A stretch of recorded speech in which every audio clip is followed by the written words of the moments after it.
Hello friend, मैं मुकेश कुमार रॉय। आप सभी लोगों को लेबुसियर कैम्प में स्वागत है।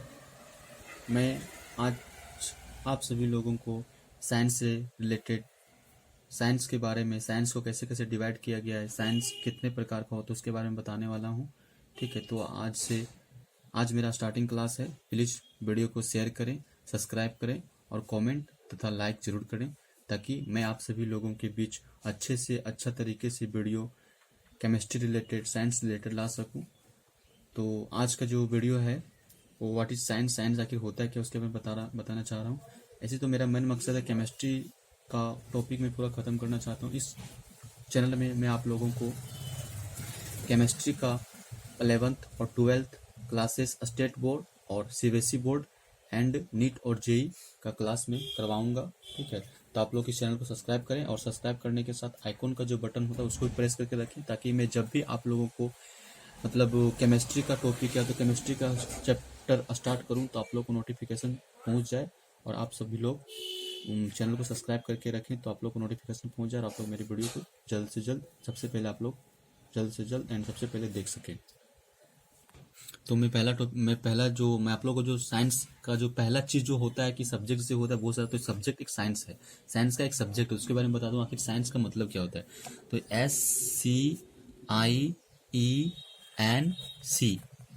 ये साइंस होता है। ठीक है ना, तो इसके बारे में बताता हूँ मैं थोड़ा सा कुछ कुछ क्या होता है साइंस। इसलिए आप लोग को तो आना चाहिए, क्योंकि मैं जो पढ़ा रहा हूँ 11th 12th के बच्चों के लिए पढ़ा रहा हूँ। आप लोग को जो मतलब 7th 8th से मतलब स्टार्ट हो जाता है ये साइंस क्या होता है, कहाँ पे इसका रिलेटेड मतलब क्या है, इसका यूज किया, इस बारे में बताया गया है। लेकिन आज का जो मेरा टॉपिक है, तो मैं आप लोग को उतना बड़ा डिफिनेशन में नहीं बताऊंगा साइंस का। मैं साइंस का जो शॉर्ट डिफिनेशन होता है वो बताऊंगा कि साइंस आखिर होता है क्या और साइंस का उत्पत्ति कहाँ से हुआ है।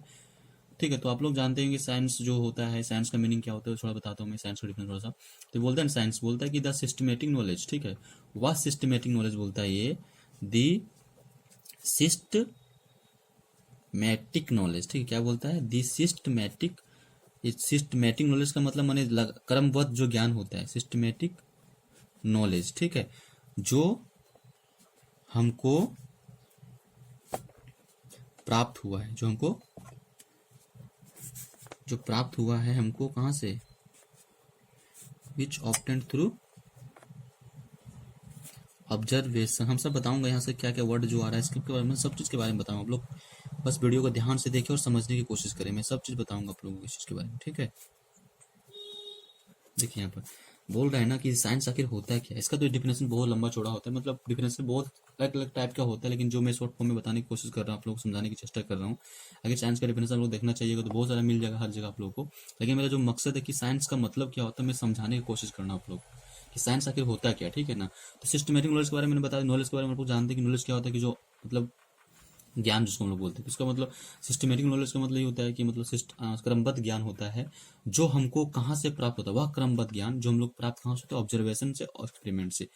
ऑब्जर्वेशन का मतलब क्या होता है, आप जानते हैं कि ऑब्जर्वेशन जैसे हम लोग कोई चीज़ को हम लोग ऑब्जर्व करता हूँ, जैसे हम लोग कोई चीज़ का मतलब एक्सपेरिमेंट कर लिया, पहले पहले एक्सपेरिमेंट कर लिया। जैसे मान चलो मैंने क्या किया, कोई एक्सपेरिमेंट किया। एक्सपेरिमेंट का मतलब क्या होता है, जैसे हम लोग फिजिक्स में भी एक्सपेरिमेंट करते हैं, केमिस्ट्री में भी एक्सपेरिमेंट करते हैं, सबसे जितना सारा हम लोग एक्सपेरिमेंट करते हैं। तो साइंस में लोग सिर्फ एक्सपेरिमेंट करते हैं और उसके बाद उसको ऑब्जर्वेशन करते हैं, फिर उसके बाद हम लोग उसमें कुछ डिस्कवर करते हैं, उसके बाद उसको में कुछ खोजते हैं। ठीक है, ऑब्जर्वमेंट के मतलब डिस्कवर करते हैं। उसके बाद डिस्कवर करने के बाद उसके बाद मतलब सबसे पहले हम लोग क्या करते हैं, ऑब्जर्व करते हैं। ऑब्जर्व के बाद मतलब सबसे पहले हम लोग क्या करते हैं, एक्सपेरिमेंट करते हैं। एक्सपेरिमेंट करने के बाद हम लोग ऑब्जर्व करते हैं। ठीक है, आखिर क्या क्या होता है इसमें, तो वही बताता है केमिस्ट्री। साइंस क्या बताता है कि जितना सारा हम लोग के पास जो सिस्टमेटिक नॉलेज जो हम लोग के पास आया हुआ है, जितना सिस्टमेटिक नॉलेज हम लोग के पास जो आया हुआ है, वो ऑब्जर्वेशन और एक्सपेरिमेंट से आया हुआ है, वही बताता है साइंस हम लोग का। ठीक है ना, साइंस के बारे में आप लोग को थोड़ा बहुत समझ में आएगा, साइंस यही होता है। अब इसका टाइप्स क्या क्या होता है इसके बारे में जान लीजिए हम लोग। तो साइंस का जो टाइप्स होता है ना, वो 3 टाइप्स होता है। इसको 3 कैटेगराइज किया गया है, आप लोग जानते ही होंगे। पहला जो है मैं वो केमिस्ट्री है। ठीक है, क्या है, केमिस्ट्री। दूसरा में क्या है आपका, फिजिक्स। ठीक है, और तीसरा में आपका क्या है, बायोलॉजी। ठीक है, बायोलॉजी।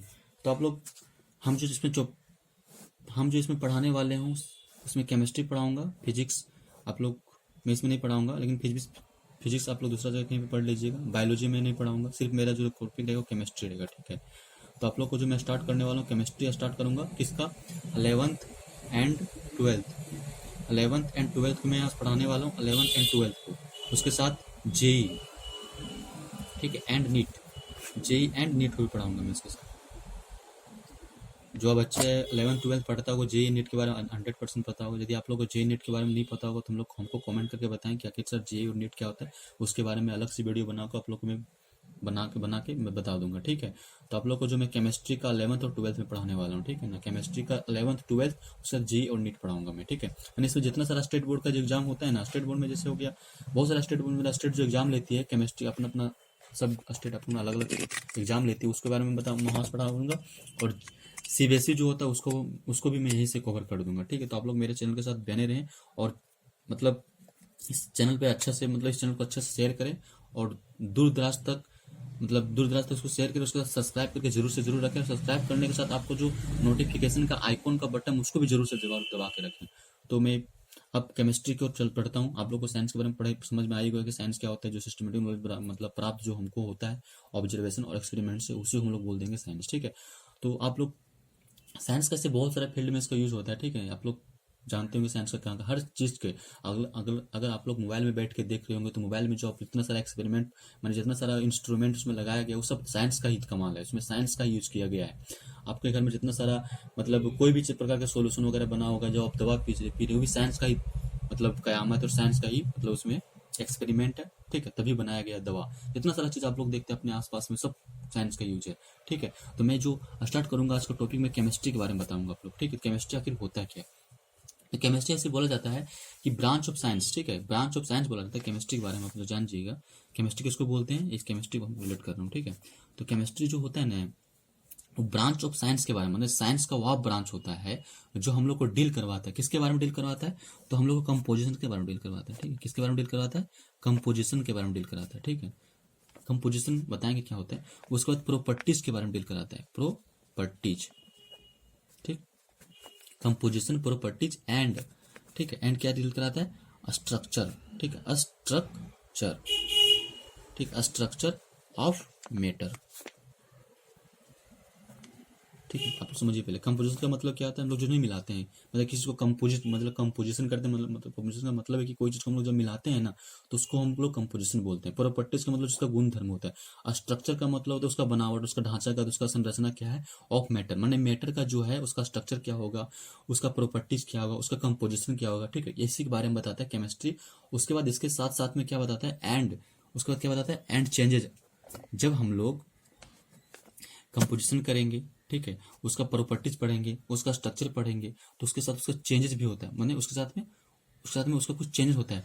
और वो जो चेंजेस होता है ना, और वो चेंजेस जो होता है, ठीक है, वो चेंजेस होता है जो होता है वो चेंजेस वो मैटर के डिफरेंट डिफरेंट कंडीशन में चेंज होता है। माने जो हम लोग जिसे हम लोग इतना सारा जो मैटर में जो परिवर्तन होता है वो जो है सो मैटर के डिफरेंट डिफरेंट कंडीशन में चेंज होता है। और एंड दी लो, उसके लो के द्वारा, माने लो के, जिससे हम लोग केमिस्ट्री जब पढ़ेंगे ना, सबसे पहले हम लोग पढ़ेंगे मैटर का जो चेंज होता है, मैटर जो होता है, मैटर का कंपोजिशन कहाँ कहाँ पे होता है, उसके बाद उसका प्रॉपर्टीज क्या क्या है, उसके बाद उसका स्ट्रक्चर क्या है, उसके बारे में बताऊंगा, ठीक है। और जब उसके बाद जितना सारा जब मैं पढ़ूंगा तो उसके साथ क्या होता है कि मैटर का जो होता है ना, मैटर जो होता है माने मैटर माने पदार्थ होता है, ठीक है ना, उसका जो है सो अलग अलग प्रकार के हम लोग कंडीशन जानेंगे, उसके अलग अलग कंडीशन क्या होता है, किसके द्वारा, लोग के द्वारा। जब हम लोग पढ़ेंगे उसमें मैटर का अलग अलग कंडीशन, अलग अलग उसका जो है सो मतलब गुण धर्म जो है चेंज होते रहता है। वही हो गया मेरा, क्या हो गया, ये केमिस्ट्री हो गया।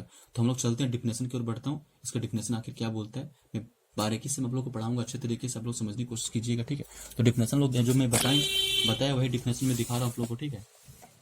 डिफिनेशन को समझिए बढ़िया से क्या लिखा हुआ है, समझने की कोशिश कीजिए डिफिनेशन को। देखिए डिफिनेशन क्या हो, हम जो बताए वही चीज़ है, इसको आप लोग राइट डाउन कर ले सकते हैं, क्योंकि ये मतलब कैसे कोई पूछ दे तो आप लोग को वहाँ समझ में आ जाएगा, इसलिए मैं उस चीज़ को बता रहा हूँ, ठीक है। समझिए यहाँ पे क्या लिखा हुआ है, द ब्रांच ऑफ साइंस, मैंने बताया साइंस का वह ब्रांच जो हमको डील कराता है क्या चीज़ के बारे में, कंपोजिशन। मैंने बताया कंपोजिशन का मतलब क्या होता है, जब हम लोग किसी चीज़ को हम लोग किसी में मिलाते हैं उसी को हम लोग बोलते हैं कंपोजिशन। प्रॉपर्टीज का मतलब क्या होता है, उसका क्या गुण धर्म है, ठीक है। And the structure of matter, और मैटर का स्ट्रक्चर माने मैटर का क्या उसमें कंपोजिशन होगा, क्या उसका प्रॉपर्टीज होगा, और क्या उसका स्ट्रक्चर होगा, उसका ढांचागत क्या होगा, वो चीज़ के बारे में बताता है। और क्या बताता है, और जो परिवर्तन होता है और मैटर का जो परिवर्तन होता है डिफरेंट डिफरेंट कंडीशन में लॉ के द्वारा, उसी के बारे में बताते हैं हम लोग केमिस्ट्री। तो केमिस्ट्री के बारे में आप लोग समझ में आ गया होगा। तो आप लोग यहाँ जो वर्ड जो आया, कंपोजिशन आया, प्रॉपर्टीज आया, स्ट्रक्चर बता दिया। अब एक आता है मैटर। मैटर आखिर होता क्या है? तो मैटर के बारे में आप लोग क्या जानते हैं? मैटर एक ऐसी, एक्चुअली में मैटर कुछ नहीं, मैटर उसी को हम लोग पदार्थ बोलते हैं, इसी मैटर को। ठीक है, तो मैटर क्या है? मैटर कुछ नहीं, मैटर एक ऐसा चीज है जिसके पास मास होता है और जिसके पास वॉल्यूम।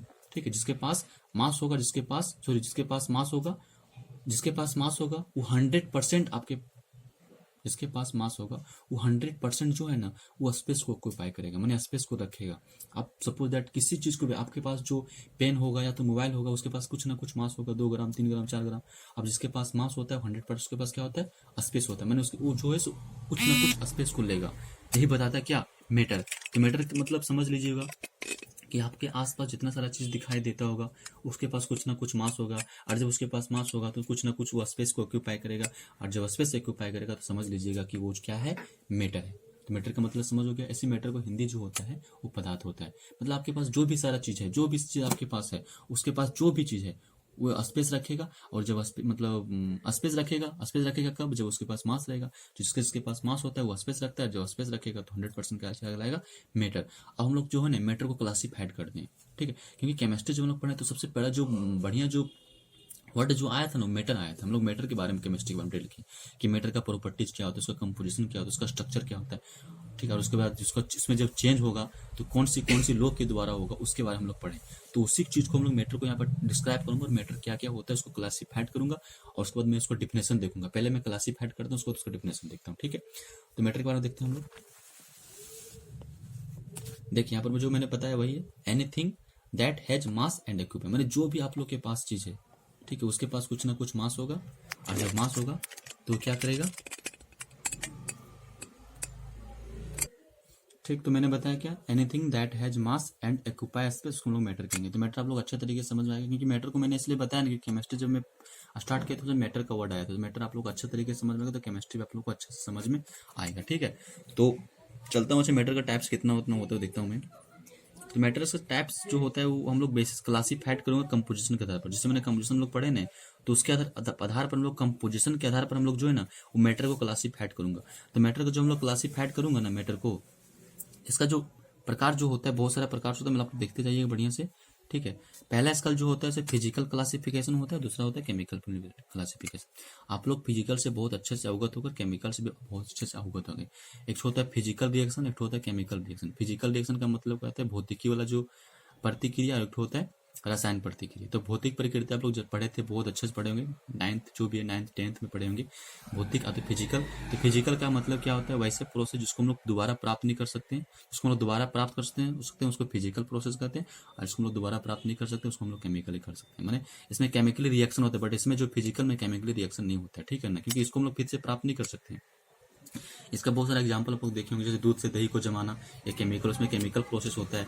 बट फिजिकल में क्या अगर बोल देंगे तो हम लोग किसे हो गया, माने क्या बोलते हैं उसको, नमक को पानी में घोलना, हो गया आपका फिजिकल प्रोसेस। ठीक है, तो फिजिकल केमिकल के बारे में कुछ ना कुछ आप लोग समझे होंगे, आप लोग जानते हैं, क्योंकि आप लोग जो है केमिस्ट्री पढ़ रहे हैं, आप लोग 11th 12th के बच्चे, तो आप लोग 100% जानते हैं कि फिजिकल केमिकल क्या होता है। अगर यदि आप लोग को नहीं जानते होंगे तो आप लोग हमको कमेंट बॉक्स में बताएंगे, सर फिजिकल केमिकल को अच्छा तरीके से समझाएं, तो मैं अलग से वीडियो बना के आप लोग को बता दूंगा। ठीक, चलते हैं हम लोग।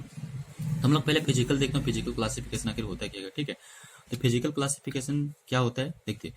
तो इसमें फिजिकल क्लासिफिकेशन जब हम लोग करेंगे ना मैटर को, तो इसका 3 टाइप्स होते हैं। एक होता है सॉलिड, एक होता है लिक्विड, एक होता है गैस। आप लोग जानते होंगे सॉलिड क्या होता है, लिक्विड क्या होता है, गैस क्या होता है, अच्छे तरीके जानते हैं। इसका जो 10th में और 9th में तो इसके बारे में बहुत अच्छे से बताया गया, क्या होता है सॉलिड, क्या होता है लिक्विड, क्या होता है गैस। इसलिए मैं इतना मतलब इसके बारे में नहीं बताऊंगा, नहीं तो इस तरह करूंगा तो वीडियो बहुत लंबा हो जाएगा। इसलिए मैं चाहता हूँ कि आप लोग को शॉर्ट फॉर्म में बता सकूँ मैं कुछ, और आप लोग अच्छे तरीके समझ में आप लोग के आए।